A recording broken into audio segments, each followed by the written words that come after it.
और खबरें तफसील से। पुलवामा हमले में शहीद हुए जवानों की शहादत का हिंदुस्तानी फजाइया ने महज 12 दिनों बाद ही बदला ले लिया।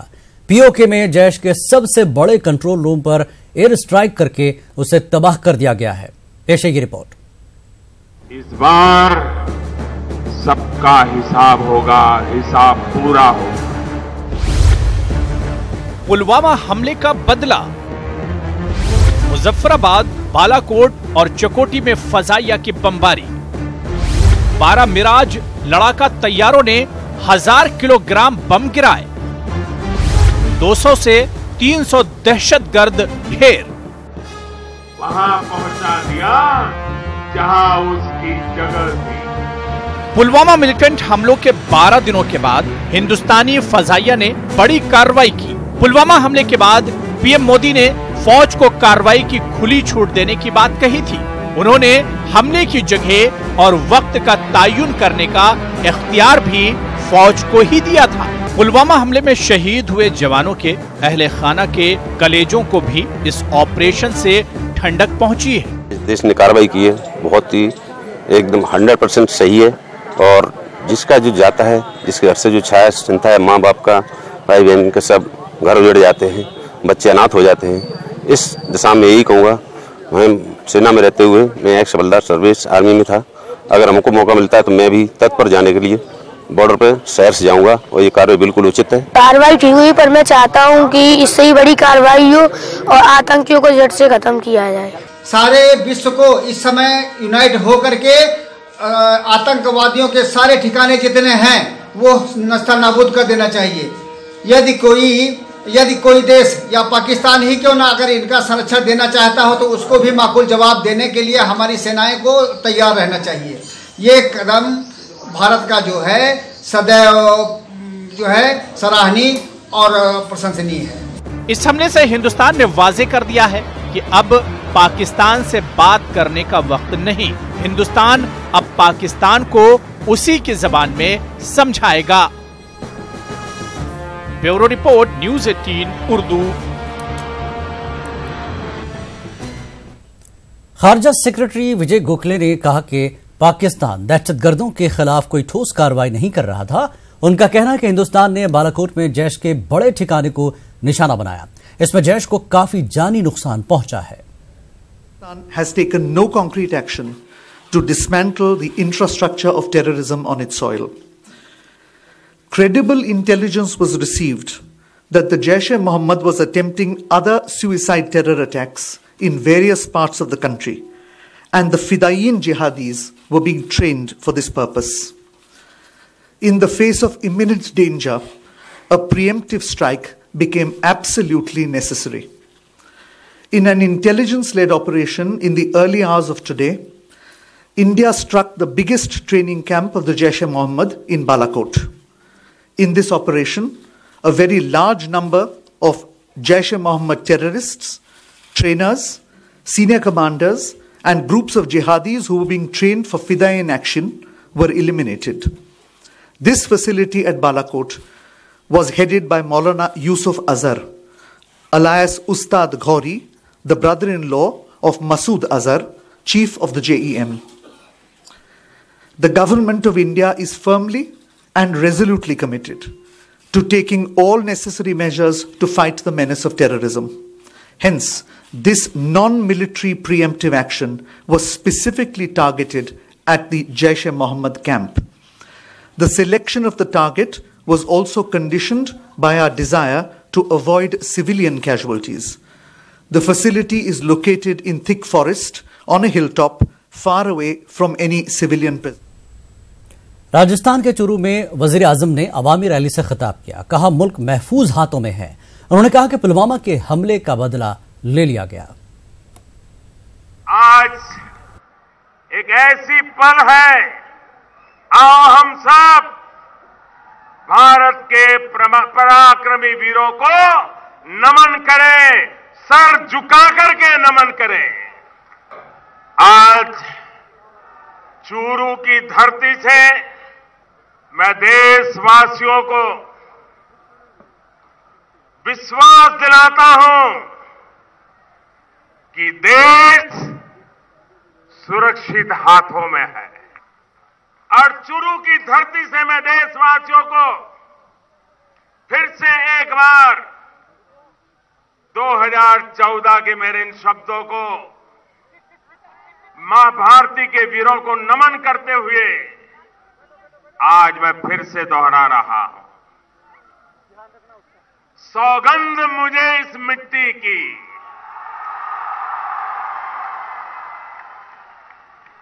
सौगंध मुझे इस मिट्टी की, मैं देश नहीं मिटने दूंगा,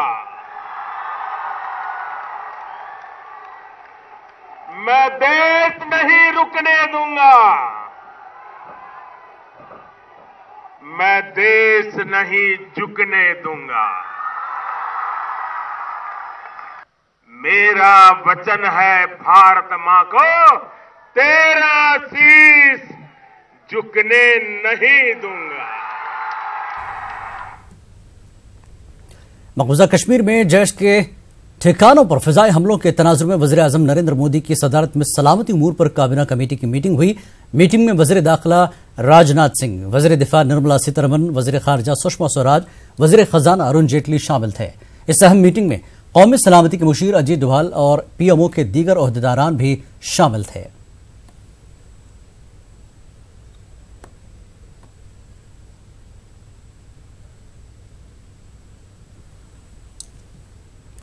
बीजेपी के रियासती सदर रविंद्र रैना ने फजाई हमलों के जरिए जैश के ठिकानों को तबाह करने पर वज़ीर आज़म और फजाइया को मुबारकबाद दी। जम्मू में न्यूज 18 उर्दू से बात करते हुए रविंद्र रैना ने कहा कि हिंदुस्तान ने पाकिस्तान से बदला ले लिया है। माध्यम से जानकारी प्राप्त हो रही है और जो इस समय पाकिस्तान के अंदर हाहाकार मचा है, लगता है कि भारतीय वायुसेना ने, इंडियन एयरफोर्स ने पाकिस्तान के ऊपर बड़ा ताबड़तोड़ हमला किया है। कितना ये जरूरी था? क्या आपको लगता है जरूरी नहीं? ये पाकिस्तान को सबक सिखाना, पाकिस्तान को अकल ठिकाने लगाना बड़ा जरूरी था। पाकिस्तान के कब्जे वाले जम्मू कश्मीर में पीओके में भारतीय वायुसेना, इंडियन एयरफोर्स ने ताबड़तोड़ हमला किया है और भारी नुकसान पहुंचा है पाकिस्तान के आतंकवादियों को। जैशे मोहम्मद के जितने भी बड़े ठिकाने हैं पीओके में, उसको तबाह कर दिया गया है। यहां तक ये ऐसी जानकारी भी आ रही है कि खैबर पख्तून में भी, जो अफगानिस्तान पाकिस्तान का बॉर्डर है, वहां में भी बड़ी कार्रवाई की गई है। लगातार डिमांड हो रही थी ऐसे, जब पुलवामा का जरूरी था। भारतीय शहीद वीरों के खून का बदला इंडियन एयरफोर्स ने लिया है। आपको लगता है ये पुलवामा अटैक का बदला है? बिल्कुल, हमने अपने देश के शहीदों का बदला लिया है। राहुल गांधी ने यह कहा है कि पायलटों को उन्होंने मुबारकबाद दी, लेकिन मोदी जी को नहीं दी। और उमर अब्दुल्ला ने तो ये कहा है कि ट्वीट में कि ये लगता ही नहीं है कि लॉन्चिंग पैड्स पे अगर अटैक हुआ तो वहां कोई नहीं था। आपको लगता है ये? तो अगर उमर अब्दुल्ला को इतनी तकलीफ है तो उसको हम भेजते हैं, जाके वहां से अपने मोबाइल से फोटोग्राफ लाके वीडियोग्राफी करें। अगर वो जाना चाहें तो मैं दिल्ली सुषमा स्वराज जी से बात कर सकता हूं कि उमर अब्दुल्ला पीओके जाना चाहते हैं, उनको भेज दिया जाए और वो अपने मोबाइल से शूट करके ट्वीट करें। पीओके में दहशतगर्दों के कैंपों पर फिजाइया के हमलों पर मुख्तलिफ सियासी पार्टियों ने अपना रद्दमल जाहिर किया है। बीजेपी और कांग्रेस ने इसका खैर मकदम किया है। पैंथर्स पार्टी का कहना है कि इस कार्रवाई को सियासी मफादात के लिए इस्तेमाल नहीं करना चाहिए। दिफाई माहिरीन का कहना है कि हिंदुस्तान को चौकस रहना चाहिए क्योंकि पाकिस्तान की तरफ से जवाबी कार्रवाई के इम्कानात हैं। कि आज आधी रात की स्ट्राइक से पूरा देश अपने आप को गौरवान्वित मान रहा है और जो एक इच्छा थी पूरे देश की, कौम की, वो पूरी हुई है। अभी तो ये ट्रेलर है, अभी फिल्म भी दिखाई जा सकती है। पाकिस्तान को समझना चाहिए कि रोश का तूफान जो हमारे पुलवामा की शहादत के बाद हुआ, उसको सहन नहीं किया जा सकता था। आज हिंदुस्तान में कुशल नेतृत्व है और उस नेतृत्व पर पूरा विश्वास है पूरे देश को। और प्रधानमंत्री ने जिस प्रकार से कहा था कि बहुत बड़ी गलती कर दी आपने, उस गलती का खामियाजा आपको भुगतना पड़ेगा, उसका जवाब मिला है। देखिए, भारतीय वायुसेना के पायलट्स और उनकी हम साहस की सराहना करते हैं। पाकिस्तान जिस तरह से खुल्म खुल्ला बार और सबसे बड़ा हमला पुलवामा में जिस तरह से हुआ, देश का आक्रोश था, और ये काबिल बर्दाश्त नहीं था। बच्चा बच्चा जो है देश का वो इसका जवाब मांगता था। इसलिए आज जो भी साहस किया है, हमें अपनी सेना पे, वायुसेना पे, सुरक्षा बलों पे पूरा गौरव है और उनकी वीरता पे गौरव है। देखिए, हमें अपनी भारतीय सेना के ऊपर गर्व है। बहुत ही बहादुर सेना है हमारी, बहुत ही प्रोफेशनल सेना है। और जिस तरीके से उन्होंने टेररिस्ट कैंप्स को डिमोलिश किया है, ये बहुत लाजमी था। लेकिन इसके ऊपर किसी भी किस्म की सियासत नहीं होनी चाहिए। हमला करने के बाद हमारे सारे जहाज सेफ्टी से अपने यहाँ वापस आ गए। अब सवाल यह है कि पाकिस्तान रिएक्ट कैसे करेगा, क्योंकि बार बार उन्होंने कहा कि हम तैयार हैं, हम रिएक्ट करेंगे। क्या वो भी इसी तरह का अटैक को हमारे ऊपर करेगा या LOC के ऊपर बॉर्डर पर भी हो सकता है वो इसमें कोई ऐसी कार्रवाई करेगा जिसमें हमें नुकसान पहुंचाया जा सके। और जो मुझे पूरा यकीन है कि जो इंडियन आर्म फोर्सेस हैं, एयरफोर्स है, फौज है, वो सब तैयारी में हैं और वो इस बात को इंश्योर करेंगे कि मुगल तो अटैक हो ना पाए। अगर हो तो उससे कम नुकसान हो और उसका जवाब भी, मुंह तोड़ जवाब भी वहाँ पर दिया जा सके। सबसे अच्छी बात यह है कि सारा मुल्क, सारी कौम इस वक्त आर्म फोर्सेस के साथ। भारत की अखंडता और सुदृढ़ता पे कोई भी कॉम्प्रोमाइज़ नहीं किया जा सकता। मैं अपनी तरफ से और अपने सब साथियों की तरफ से भारतीय फौज और भारतीय फौज के सिपाहियों को और लीडरों को, भारतीय फौज की लीडरों को मुबारकबाद पेश करता हूं और उम्मीद करता हूं कि ये उन ताकतों को सबक मिलेगा जो भारत के खिलाफ जंग कर रहे हैं, भारत की सालमियत की खिलाफ जंग कर रहे हैं। आतंक की कोई भी जगह एक सभ्य समाज में नहीं है। सबको मिलकर आतंक के खिलाफ लड़ना चाहिए और भारत का हर भारतीय एक होकर इस आतंक के। पीपुल्स कॉन्फ्रेंस के चेयरमैन सज्जाद गनी लोन ने POK में फजाइया की कार्रवाई की सताइश की। सज्जाद लोन ने एक बयान में कहा कि दहशतगर्दाना हमलों को रोकने का ये बेंचमार्क साबित होगा। उन्होंने कहा कि इंडियन एयरफोर्स की कार्रवाई से तशद्दुद का खात्मा होगा। कश्मीर न्यूज में एक बार फिर आपका खैर मकदम है। कश्मीर की ताजा सूरत हाल के लिए रुख करेंगे हमारे एडिटर मनोज कौल, जम्मू कश्मीर के एडिटर मनोज कौल से। मनोज, इस वक्त क्या सूरत हाल है? शेलिंग की खबरें आई थी, क्या अभी गोलाबारी जारी है?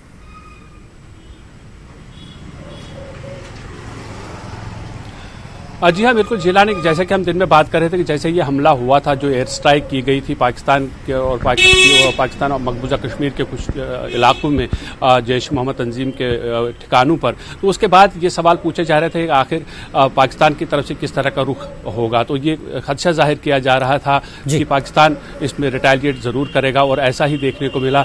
5:40 पर पाकिस्तान की तरफ से कालाकोट सेक्टर जो कि पूंछ में आता है, वहाँ सीज फायर वायलेशन की गई और उस एरिया में लगभग 4-5 ऐसे इलाके थे जहाँ पर पाकिस्तान की तरफ से फायरबंदी की जो फायरबंदी माहिदा जो है उसकी खिलाफ वर्जी की गई और बहुत सारे जो शेल्स थे वो सिविलियन इलाकों में भी गिरे। साथ ही अखनूर और कृष्णा घाटी सेक्टर में भी पाकिस्तान की तरफ से गोलाबारी शुरू की गई। हालांकि जो भारतीय अफवाज हैं वो उस शेलिंग का जवाब दे रहे हैं, लेकिन अभी जो हमारे पास इतलात मिली हैं पूंछ में खासतौर पर जो है वहाँ गोलाबारी अभी भी चल रही है। साथ ही राजौरी का जो नौशेरा सेक्टर है वहाँ पर भी पाकिस्तान की तरफ से बिलाइश्ताल गोलाबारी जारी है और ये ऐसा, जैसे मैंने कहा कि खदशा जाहिर किया जा रहा था कि कुछ रिटेलिएशन ज़रूर होगा और वो रिटेलिएशन देखने को मिला है। हालांकि इन एरियाज़ में चाहे वो फौज हो, BSF हो या फिर जो आम लोग हों, उन्हें पहले ही अलर्ट कर दिया गया था, क्योंकि ये खदशा जाहिर किया जा रहा था कि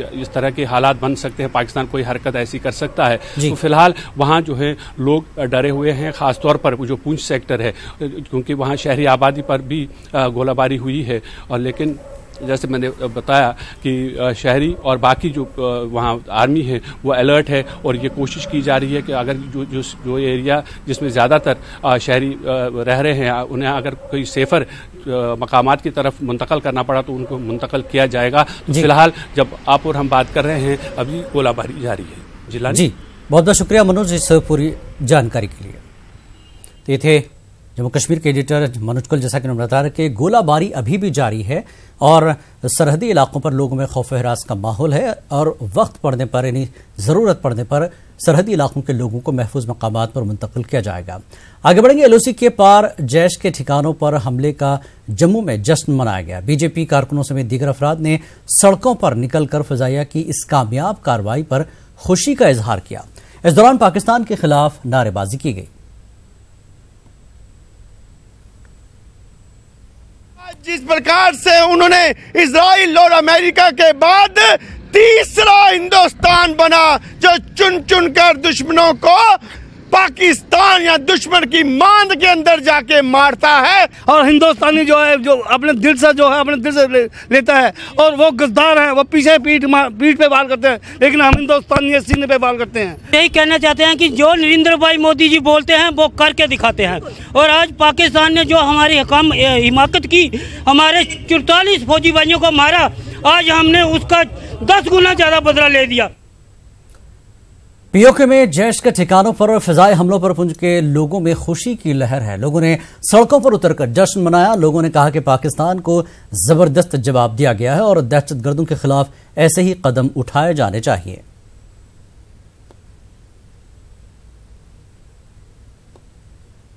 जो मिलिटेंट ऑर्गेनाइजेशन बन चुकी है, इसका जो ये खुद नामोनिशान मिटा नहीं सकते।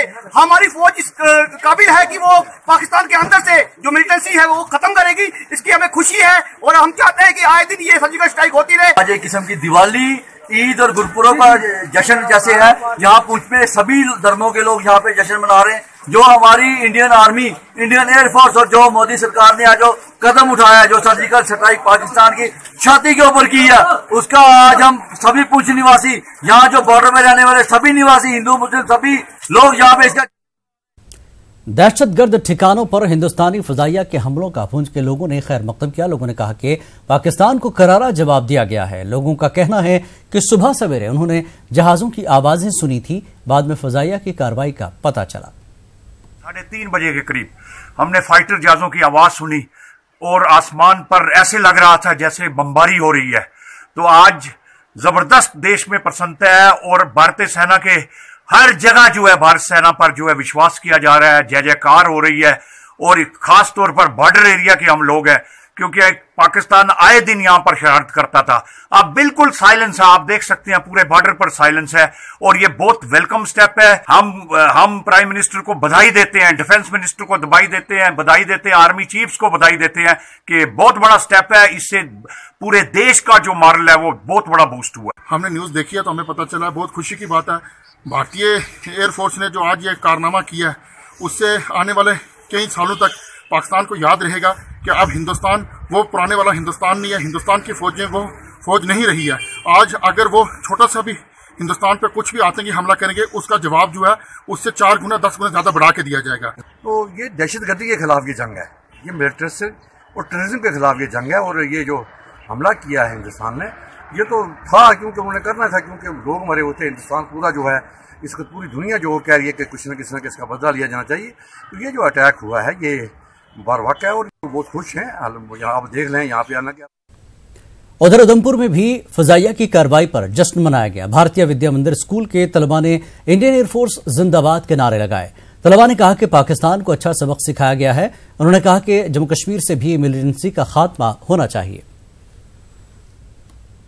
हमारे भारतीय सैनिकों ने सर्जिकल स्ट्राइक की, उससे हम बहुत ज्यादा खुश हैं। और पिछले दिनों जो कश्मीर में हमला हुआ था उससे हम बहुत ज्यादा गुस्सा थे और हम सोच रहे थे कि हम कैसे बदला लें उनका।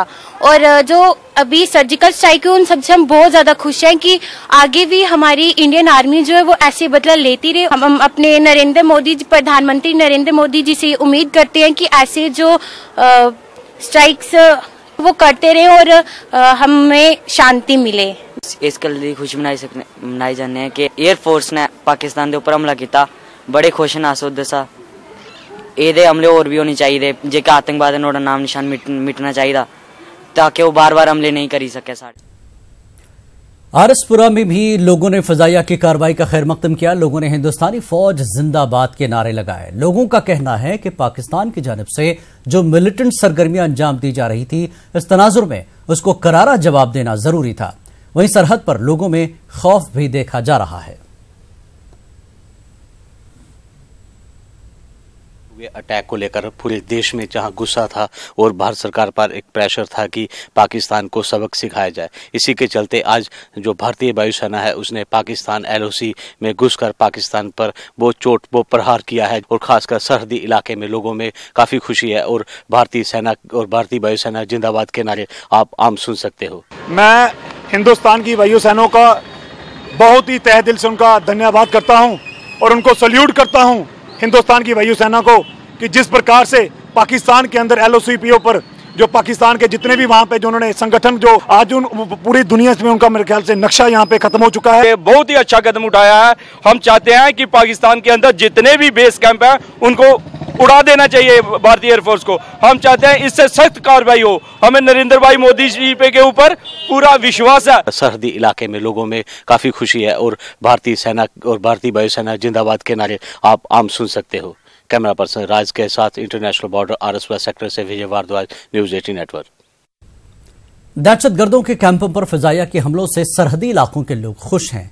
उनका कहना है कि पुलवामा हमले का बदला लिया गया है। लोगों का कहना है कि रात भर गोलाबारी की आवाज की वजह से वो नहीं सो पाए। उनका कहना है कि रात भर चॉपर की नक्लो हमल जारी थी।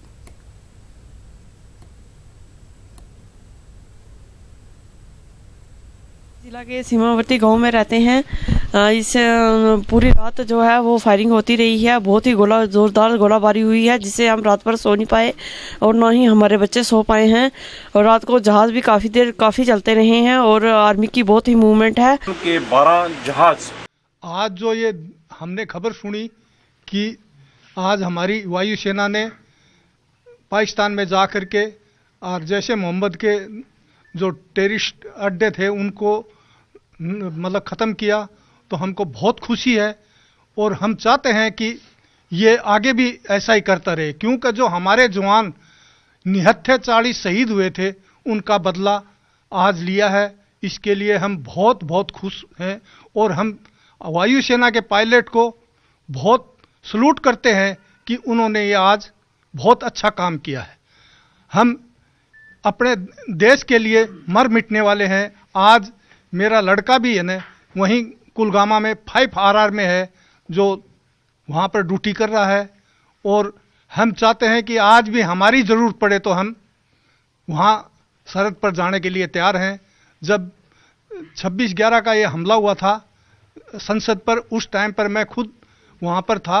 हमने वहाँ से जैसलमेर के अंदर बहुत से माइनफील्ड लगाए थे और फिर बाद में हम लोग पीछे आ गए थे। बाद में ये हुआ कि वो मतलब उस टाइम पर उस वक्त वार नहीं हो पाया, इस बार वार हुआ है। उस टाइम पर वार नहीं हो पाया तो हमारी किस्मत बेकार थी कि हम उस वार नहीं कर पाए। हम ऐसे ही फौज से 30 साल नौकरी करके घर आ गए। कारगिल में आप थे। यहाँ का हर व्यक्ति चाहे वो बुजुर्ग हो जवान हो सरहद पर आज भी जाने के लिए तैयार है। आप क्या सोचते हैं? आप लोग तैयार हैं आर्मी में जाने के लिए? आर्मी में जाना चाहता हूँ। आप बताइए। जी सर, आर्मी में जाने के लिए अभी भी तैयार हूँ। जबकि पहली भर्ती के अंदर मैं रिटर्न के अंदर रह चुका था, जबकि मैंने दौड़ के अंदर एक्सीलेंट किया था। आप बताइए। जी हाँ, मैं भी बिल्कुल आर्मी में जाना चाहता हूँ और अपने देश के लिए कुछ करना चाहता हूँ। हर किसी का जज्बा है। आप बताइए, आपके परिवार में कौन है? हमारे रिश्तेदारों में फौज में है और बल्कि यहाँ मैं 20 साल से जो है मस्जिद में सर्विस कर रहा हूँ, यानी मौलाना यूसुफ मेरा नाम है। यहाँ के बच्चे और जो एक कुर्बानी का जो जज्बा है वो खाली नौकरी के प्रति नहीं बल्कि एक अपना धर्म और कर्तव्य निभाने के लिए, इसलिए कि हमारा इस्लाम ये कहता है हुब्बुल वतनी मिनल ईमान, वतन की मोहब्बत ईमान का जुज़ और हिस्सा है। तो गोया के जो है हम अपने देश के लिए कुर्बानी देना ये हमारे लिए फ़ख्र की बात है। इसलिए यहाँ का हर बच्चा, हर जवान और हर बुजुर्ग और हर महिला इस जज्बात से पुर है कि वो अपने देश के लिए जो है कुछ कर गुजरे जो है। इसलिए जो है आज हमें इस बात पर खुशी हुई कि आज हमारे मुल्क ने जो है हमारे शहीदों के लिए वो बदला लिया है।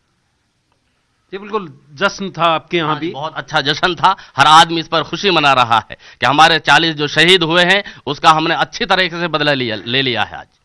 जी बिल्कुल। यहां पर बारिश की वजह से मौसम सर्द हो चुका है, लेकिन हर किसी का खून उबाल मार रहा है। हर कोई सरहद पर जाने के लिए तैयार है। आप बताइए, आपका क्या शुभ नाम? मेरा नाम है कप्तान हीरालाल ओड़ा। मैं राजपूताना राइफल से ताल्लुक़ रखता हूँ। मैं उस रेजिमेंट से हूँ जहाँ कारगिल टाइम में पलटन ने पहली बार तोलोलिंग पहाड़ी पे अटैक करके और भारतीय फौज को जो है विजय दिलाई थी, एक बेस बनाया था, और तब से आगे का सिलसिला जारी रहा। हमारा गांव जो धनौरी है वो आदर्श सैनिक गांव है। हमारा गांव का हर आदमी सेना में जाना चाहता है और हर आदमी को एक जुनून है आगे फौज में जाने के लिए, कुछ कर गुजरने के लिए, और साथ ही सही अगर कुर्बानी देने के लिए भी तैयार है। हर आदमी तैयार। और जैसे आज हमें ये खबर मिली, मैंने टीवी में खुद ने देखा था, तो हर आदमी को एकदम जोश था और हर आदमी खुशी इकट्ठे होते जा रहे थे और जोश में और जश्न मनाते जा रहे थे। और उन्होंने एक दाह संस्कार में भी मैंने एक हिस्सा लिया था, वहाँ भी यही सिलसिला जारी था और हर आदमी खुश था। हालांकि ऐसे बिल्कुल यहाँ पर शौर्य और पराक्रम की कथाएं अक्सर सुनाई जाती है, चाहे वो मौका हो नमाज का, किसी इबादत का, या फिर किसी दाह संस्कार का। जिस तरह से ये जिक्र कर रहे हैं कि दाह संस्कार में भी आज यही चर्चा चल रही थी। झुंझुनू जिले की अगर बात करें तो यहाँ पर सबसे ज्यादा सैनिक है, सबसे ज्यादा सैनिक देता है शेखावाटी। शेखावाटी के शौर्य और पराक्रम की कथाएं बहुत बड़ी हैं, लेकिन धनौरी इसलिए अलग है क्योंकि ये दुनिया में एक अकेला ऐसा गांव है जिसने शहादत का इतना बड़ा इतिहास रचा है। यहां पर बाकायदा ट्रेनिंग दी जाती है ताकि बच्चे आर्मी में जा सके और देश की सेवा कर सकें। आप बताइए किस तरह से ट्रेनिंग होती है, किस तरह से बच्चों को आप लोग तैयार करते हैं? मेरा नाम मोहम्मद हफीज खान है, मैं पूर्व सरपंच हूँ।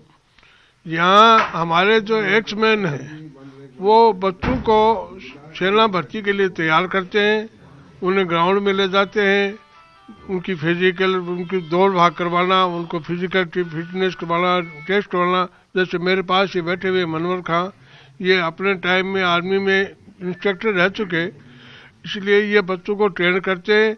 उसके बाद में ये हमारे परवेज अहमद जो नया नौजवान आया है, इसमें भी काफ़ी उत्साह और जोश है, और ये बच्चों को प्रेरित करना, उनको तैयारी करवाना। अभी रिसेंट में हमारे गांव में एक जिम खुला है और उसमें भी टारगेट लोगों का एम यही है कि भी हम बच्चों को मेडिकली फिट करें ताकि सेना की भर्ती में जाएं तो वो ट्रेंड होके जाएं, वो दौड़ने में, भागने में या फिजिकल जो भी उनके पास जो उनका किया जाता है रिक्रूटमेंट से पहले, तो उनको उसके लिए तैयार कर दें। ये हमारे गांव की ये बरसों पुरानी परंपरा है, क्योंकि हम कायम खानी गांव है और शहादत का मेरे से पहले सभी वक्ताओं ने आपको विस्तार से बता दिया, इसलिए बार बार बताने की आवश्यकता नहीं है। मेरे स्वयं के बड़े भाई आर्मी में मेजर थे, जिनका अभी जिक्र चला कि भी 14 दिसंबर 1971 को वो राजौरी सेक्टर में शहीद हो गए थे और उनको मरणोपरांत गैलेंट्री अवार्ड वीर चक्र से नवाजा गया। इसलिए हमारे गांव का एक आम ही रिवाज है कि जब तक कि कायम खाने में ये परंपरा है कि भी सेना में भर्ती होना, अपने आप को वो गौरवान्वित महसूस करते हैं। और पहले तो ये कहा जाता था जब तक फौज में नहीं जाए जब तक कायम खाने की शादी नहीं होती थी। यहाँ के एक ये संस्कार ही ऐसे मिले हुए हैं और उन संस्कारों का आज तक मेरा गांव अक्सर से पालन करता आ रहा है। और हमारे गांव में सेकेंड वर्ल्ड वार की एक बेवा है शायरा बानो, उनकी उम्र 100 साल के लगभग पहुंच चुकी और वो भी अभी तक जिंदा हैं और अभी अभी बारिश की वजह से चलेगी, वरना यहीं बैठी भी थी। अच्छा, आप बताइए, ये कह रहे हैं कि इंस्ट्रक्टर के बतौर आप काम पहले वहाँ सर्विस करते थे और अब यहाँ पर फौजी तैयार करते हैं?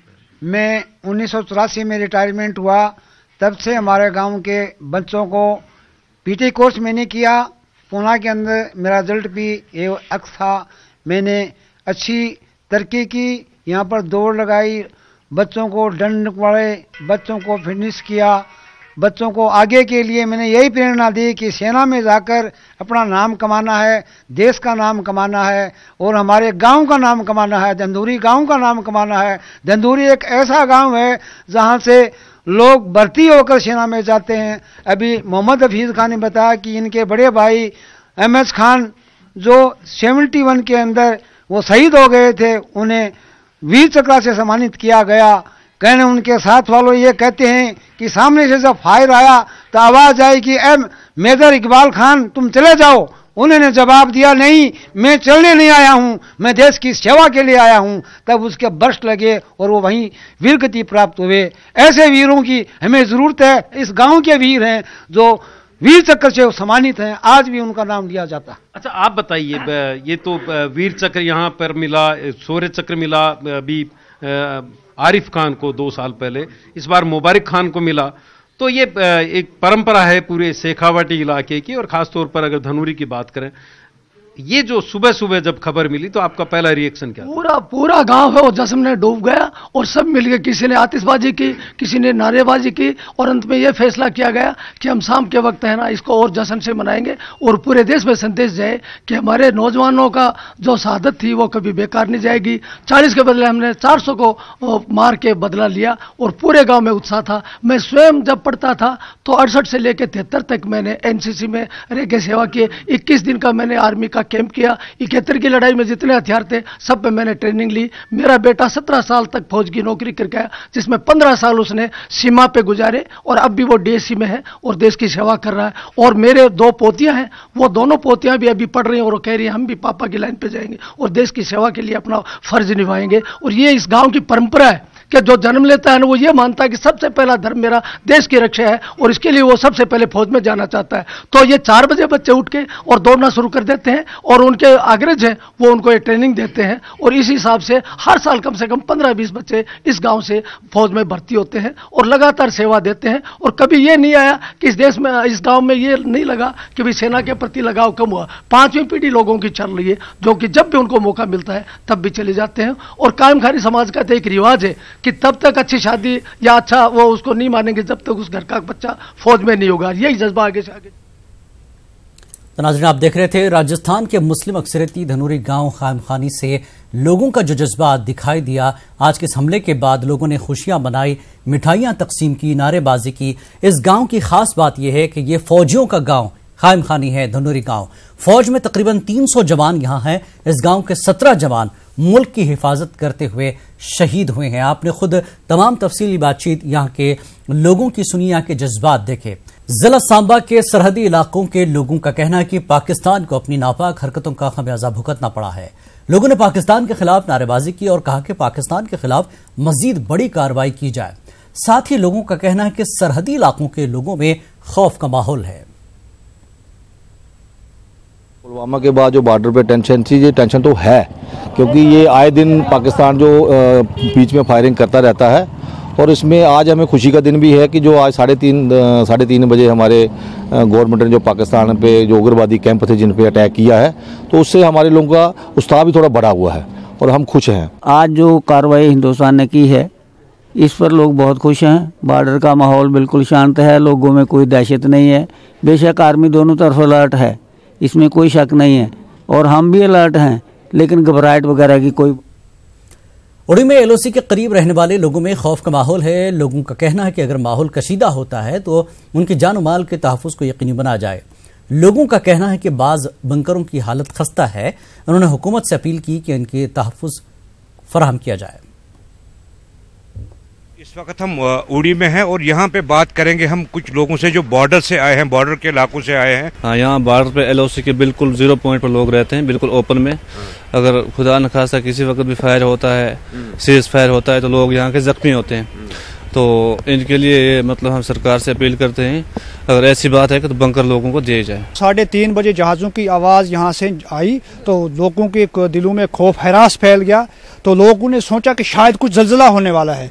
जब लोगों ने जहाज़ों की आवाज़ सुनी, लोग घरों से बाहर आए और बहुत दहशत का माहौल फैल चुका है। लोगों ने सोचा कि क्या हो सकता है कोई नागानी आफत ना आ जाए यहाँ और आर पार जो फायरिंग है यह स्टार्ट हो जाए। लोगों के दिलों में खौफ हरास हो गया।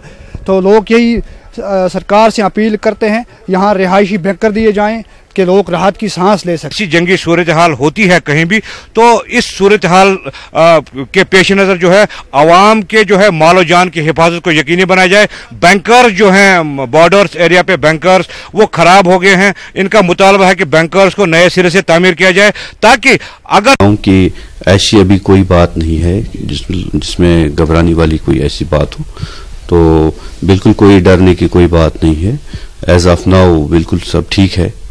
तो जैसे हमारे गांव हैं कुछ जो एलओसी के बहुत क्लोज है, जैसे हमारा ये हाजीपीर इलाके में आते हैं, बटग्रा आता है, तेलावाड़ी, सिलीकोट, और इधर हमारे कमलाकोट सेक्टर में हमारे लांजा, जबाड़ा, माड़ी आते हैं। तो ऐसे कुछ इलाके हैं जहाँ पे अभी एज ऑफ नाउ तो ऐसा कुछ नहीं है, पर कुछ ऐसे इलाके हैं जहाँ पे जो है उस सूरत हाल में जो है इवैक्यूएशन की जरूरत पड़े, तो उसके लिए जो है तैयारी जो है it will not take us much time to evacuate people. लेकिन एज ऑफ नाउ ऐसा कुछ नहीं है, बिल्कुल सब ठीक है, लोगों को घबराने की कोई जरूरत नहीं है, तो नहीं कोई पैनिक, कहीं से इवैक्यूएशन नहीं हुई, नो कहीं कोई इवैक्यूएशन की जरूरत नहीं है एज ऑफ नाउ, क्योंकि सब कुछ शांत है। सब देखिए, इस किस्म के जो हालात पैदा हुए हैं, इन हालात में सबसे पहले तो मैं इंतजामिया से और गवर्नर एडमिनिस्ट्रेशन से यही रिक्वेस्ट करूंगा कि वो एक इमरजेंसी यूनिट यहाँ पे कायम करें, क्योंकि हम बॉर्डर पे रहने वाले लोग हैं और जब भी इस किस्म के हालात होते हैं तो सबसे ज़्यादा सफरर्स जो होते हैं हम लोग होते हैं, क्योंकि आर पार की लड़ाई में जो भी कैजुअलिटीज़ होती है हम बॉर्डर वाले लोगों पे होती है, मुसीबतें हम लोगों पे आती हैं। तो उन इवेंचुअलिटीज़ को मद्देनजर रख के गवर्नमेंट इंतजामिया को यहाँ पे एक कंट्रोल रूम सिस्टम कायम करना चाहिए, ताकि जिस वक्त भी ऐसे हालात हों तो हम लोगों को इमीडिएटली इवैक्यूएट कर सकें। उड़ी जो बॉर्डर कॉन्स्टिट्यूंसी है, इसमें खौफ हिरास जानते हैं कि ये देश के गारों का सवाल था, मगर हमारा भी तो कुछ सोचिए, अगर जंग हुई तो मारे तो हम जाएंगे, शेलिंग हुई तो हम पे होगी, इसलिए हम कहते हैं कि जंग नहीं होनी चाहिए, यहीं पे खत्म होना चाहिए। पीओके में हिंदुस्तानी फजाइया की कार्रवाई के बाद भी क्रॉस एलओसी ट्रेड हस्ब मामूल जारी रही। उड़ी के इस्लामाबाद और पुंछ में तजारती सरगर्मियां जारी रही। हिंदुस्तान के 34 ट्रक्स चकंदबाग के रास्ते पीओके के ट्रेड सेंटर पहुंचे, वहीं 14 पाकिस्तानी ट्रक्स एलओसी के इस पार आए। Cross LOC traders association Poonch के सेक्रेटरी ने दहशतगर्दों के ठिकानों पर फजाइया की कार्रवाई पर खुशी का इजहार किया। उन्होंने कहा कि दोनों जानिब का ताजिर तबका दहशतगर्द सरगर्मियों से परेशान है। इतना बड़ा स्ट्राइक के बाद भी जो 34 ट्रक्स हैं इसको एक्सपोर्ट किया गया है और 15 ट्रक्स जो 15 ट्रक हैं वहाँ से उसका इंपोर्ट हुआ है। इसके बाद मैं इंडियन एयरफोर्स को दोबारा धन्यवाद दूंगा। मुझे लगता है कि पाकिस्तान की जो गवर्नमेंट है, पाकिस्तान के जो लोग हैं, जो आप किसी भी पाकिस्तान हमारे किसी भी भाई से जो पाकिस्तान काउंटर पार्ट वहाँ पे ट्रेडर हैं, उनसे जब भी हम बात करते हैं वो इस बात पे खुश नहीं होते कि कभी किसी को जो मिलिटेंट है वहाँ इंडिया में आके कभी स्ट्राइक करें या कोई ऐसा गलत काम करें जिससे उन लोगों की बदनामी भी होती है। वो लोग भी यही चाहते हैं, सिर्फ वहाँ पे हुकूमत सख्त है, वो बोल नहीं पाते। मन से जो आज हुआ है इसमें मुझे लगता है कि इंडियन जो लोग हैं इनके साथ साथ पाकिस्तानी लोग भी जो बहुत हिंदुस्तानी फजाइया की कार्रवाई के बाद पाकिस्तान ने एलओसी पर सीजफायर की खिलाफ वर्जी की है। पाकिस्तानी फौज ने राजौरी और पूंछ के मुख्तलिफ मकामात पर गोलाबारी की है। पाकिस्तानी फौज ने एलओसी पर अखनूर, नौशहरा और कृष्णा घाटी सेक्टर में गोलाबारी की। पूंछ के बालाकोट और कृष्णा घाटी सेक्टर में पाकिस्तान ने शाम के वक्त गोलाबारी शुरू कर दी। राजौरी में एलओसी पर 30 से ज्यादा फॉरवर्ड पोस्ट पर गोलाबारी हो रही है। हिंदुस्तानी फौज भी पाकिस्तान की इश्तियाल अंगेजी का मुंह तोड़ जवाब दे रही है। इस दौरान सरहदी इलाकों के लोगों में खौफ हरास फैल गया। पुलवामा हमले के बाद अलहदगी पसंदों पर क्रैकडाउन जारी है। एनआईए ने आज 9 अलहदगी पसंद लीडरों की रिहायशगाहों पर छापे मारे। एनआईए ने सुबह के वक्त एपीएचसी के चेयरमैन मीरवाज मौलवी, मोहम्मद उमर फारूक, जेकेएलएफ चेयरमैन मोहम्मद यासिन मलिक और जफर अकबर भट्ट के घरों पर छापेमारी की। शब्बीर शाह, अशरफ सहराई और सैयद अली शाह गिलानी के बेटे नईम गिलानी के मकान पर भी कौमी जांच एजेंसी ने छापे मारे। ये कार्रवाई काफी देर तक जारी रही और जराये के मुताबिक एनआईए की टीम ने कई अहम दस्तावेजात जब्त किए हैं। तमाम दस्तावेजात जब्त करने से मुताल्लिक एनआईए से बाज़ाब्ता तस्दीक नहीं हो सकी है। मकामी पुलिस और सीआरपीएफ की मदद से एनआईए ने यह कार्रवाई अंजाम दी। जिन मकामात पर छापे मारे गए वहां पर आवाम की नकल हरकत रोक दी गई थी। शहर खास के कई मकामात पर भारी तादाद में सिक्योरिटी फोर्सेस को तैनात किया गया था। इस दौरान श्रीनगर में 4G मोबाइल इंटरनेट खिदमात मुअत्तल रही। एनआईए के छापे के बाद यासिन मलिक के मकान के बाहर झड़पों के वाकयात पेश आए। एनआईए के छापे की कार्रवाई मुकम्मल होते ही यासिन मलिक के मकान के बाहर मुश्तइल एहतजाजियों और सिक्योरिटी फोर्सेस के बीच झड़पें हुई। मुश्तइल एहतजाजियों ने फोर्सेस पर पथराव किया। जवाब में फोर्सेस ने आंसू गैस का इस्तेमाल करते हुए हुजूम को मुंतशिर कर दिया। इलाके में काफी वक्त तक हालात कशीदा रहे। श्रीनगर में बीजेपी के दफ्तर में एक तकरीब मुनक्किद की गई। मोदी हुकूमत की जानिब से अवाम की फलाह के लिए शुरू किए गए स्कीमों का जश्न मनाने ये तकरीब मुनक्किद की गई। बीजेपी के जनरल सेक्रेटरी अशोक कौल समेत दीगर सीनियर लीडरान मौजूद थे। इस दौरान मोमबत्तियां रोशन की गई और पुलवामा हमले के शहीदों को खराज अक़ीदत पेश किया गया। साथ ही पीओके में फजाइया की कार्रवाई का जश्न मनाया गया। मरकजी वजीर मुमलिकत बराए पीएमओ डॉक्टर जितेंद्र सिंह ने आज कठुआ में एक प्रोग्राम में शिरकत की। सरकार की कामयाब स्कीमों के ज़िम्न में यह प्रोग्राम मुनक्किद किया गया था। इस मौके पर जितेंद्र सिंह ने रियासत की सियासी जमातों को तनकीद का निशाना बनाया। एक बात हमें एक बहुत संतोषजनक बात यह है कि विश्व के वो देश जो पहले भारत के आतंक के प्रति दृष्टिकोण से या पाकिस्तान के प्रति दृष्टिकोण से सहमत नहीं थे, अब वो धीरे धीरे भारत की बात को समझने लगे हैं, हमारे दृष्टिकोण को स्वीकार। पीडीपी लीडर अब्दुल कयूम वानी ने वूसन कुंजर में एक अवामी जलसे से खिताब किया। जलसे में काफी तादाद में पीडीपी वर्करों और दीगर लोगों ने शिरकत की। वानी ने कहा कि वो अवाम की फलाह बहबूद और दरपेश मुश्किलात के इजाले के लिए सियासी मैदान में उतरे हैं। वानी ने रियासत में मजहबी रहनुमाओं की गिरफ्तारियों पर अफसोस का इजहार किया। उन्होंने कहा कि दफा 35A की दिफा के लिए पीडीपी तनमन से लड़ेगी। वानी ने कहा कि मसला कश्मीर का हल जंग नहीं बल्कि बातचीत के जरिए मुमकिन है। का जो पॉलिटिकल बिलीफ है मसले कश्मीर के हवाले से जो पीडीपी का एजेंडा है कि पाकिस्तान, हिंदुस्तान और यहाँ की हुर्रियत क़यादत मिल बैठ के मसले कश्मीर के सियासी हाल को उसको एक ही बार हल करें, ताकि जो रियासत जम्मू कश्मीर में ये खून खराबा हो रहा है, हमारे नौजवान सिविलियन किलिंग्स हो रही है, मिलिटेंट मर रहे हैं, फौजी मर रहे हैं, पुलिस वाले मर रहे हैं। हम चाहते हैं ये एक इंसानी मसला है, एक सियासी मसला, इस सियासी मसले को सियासी तौर हल किया जाए बातचीत के जरिए। ये पीडी डीपीएन, अवामी इत्तेहाद पार्टी और पीडीएफ जैसी सियासी पार्टियों ने पीडीपी और एनसी के साथ तमाम सियासी जमातों को मिलकर रियासत में आने वाले असेंबली और पार्लिमानी इंतखाबात लड़ने की पेशकश की। डीपीएन के सरबराह गुलाम हसन मीर की रिहाइशगाह पर तीनों जमातों के सरबराहान ने मुश्तरका प्रेस कॉन्फ्रेंस के दौरान कहा कि वो एनसी और पीडीपी से ये पेशकश कर रहे हैं कि तमाम जमातें बीजेपी और आरएसएस के खिलाफ रियासत में मुत्तहिद होकर इंतखाबात लड़ेंगे। उन्होंने कहा कि वो एनसी और पीडीपी के जवाब के मुंतजिर हैं। जी ने कहा आर्टिकल 35 के लिए हम मुत्तहिद हो जाए, हम मुत्तहिद होने के लिए तैयार हैं। इसी तरह उमर साहब ने कहा कि यहाँ कश्मीर के अंदर कुछ पार्टियां मिलके यहाँ के वोट को तकसीम करना चाहते हैं। हम उनको बताना चाहते हैं कि तब वोट क्यों तकसीम हो जाए, आइए मिलजुल कर पीडीपी, नेशनल कॉन्फ्रेंस, सारे हम ख्याल तंजीमें इकट्ठे इलेक्शन लड़ेंगे। कश्मीर न्यूज में फिलहाल इतना ही। आदाब।